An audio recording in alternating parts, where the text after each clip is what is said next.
Hey guys, this is Miss Mo. This one is the same thing, sort of. It says find the requested fraction. Well, this one, we can either do the cross multiply and divide, or we can ask ourselves, okay, what times 7 gives you 14? Well, I have to multiply by 2 to get 14. So if I want to come up with an equivalent fraction, because there's an equal sign, I have to take this same 12 and multiply it by 2. So what's 12 multiplied by 2? It's 24. So we need a 24. D. Yes.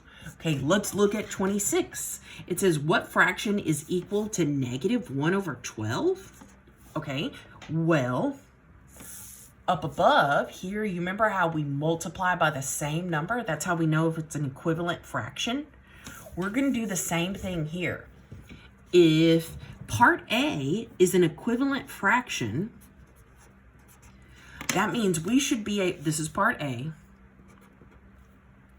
That means we should be able to multiply the same number on top and bottom. So let's see here. How do I get from negative 1 to negative 10? It looks like you multiply by 10. What about from 12 to 132? Do I multiply by 10? No, that's not by 10, because it would be 12 times 10 is 120, and that's not it. So A's out. Let's go to B. We're going to put negative 1 over 12 equals negative 9 over 108. And now let's check ourselves. How do we get from 1 to 9? We multiply by 9. Okay, well, let's check ourselves. Let's see if 12 times 9 is 108. And hot dog, it is. So B is the equivalent fraction. So it's only equivalent if you can multiply by the same number or divide on the top and the bottom. If it's like this first one, where the top was 10 and the bottom is not multiple of 10, then that's not the answer. Okay, 27, it says determine whether the fractions are equal. Okay, so this is kind of like what we've been doing. So if they're equal, the same number that multiplies from 5 to 15, which is what? 5 times 2 gives you 15. 5 times 3. So if you say 5 times 3, that should get you 15. Well, ask yourself, what's 3 times 3?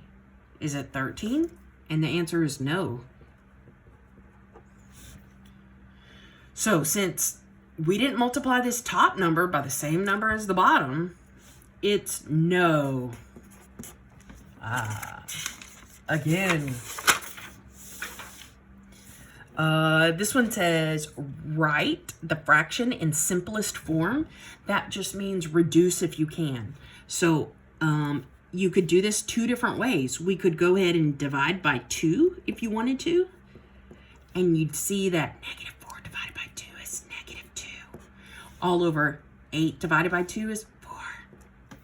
But then that reduces even more. And if I divide by 2 again, let's see what happens. I don't even think the answer choice is there for some reason. Okay, negative 2 divided by 2 is negative 1. Over 4 divided by 2 is 2. But let's see here. I don't think we have this last answer anywhere. So I'm going to use this negative 2 over 4 sucker. That was really weird. I don't know why that happened. Okay. Okay, let's go to number 29. Okay, first, we're going to try and reduce these big boy numbers. So 63 and 72, you can divide those by 9. So let's see here. 63 divided by 9 is 7. 72 divided by 9 is 9 times 9 is 81. 8. So automatically we know B's out, C's out. Okay, now let's look at our letters. Don't get cocky. They look practically the same, okay? So let's see, on the top, it looks like we originally had xy squared. So that means 2 y's on the top. On the bottom, it looks like we originally had 2 x's, but 1 y. Okay, so let's cross out things. I can cross out this pair of x's, goodbye. I can cross out this pair of y's, goodbye. And all I have left is a y and an x. Y on top, x on bottom.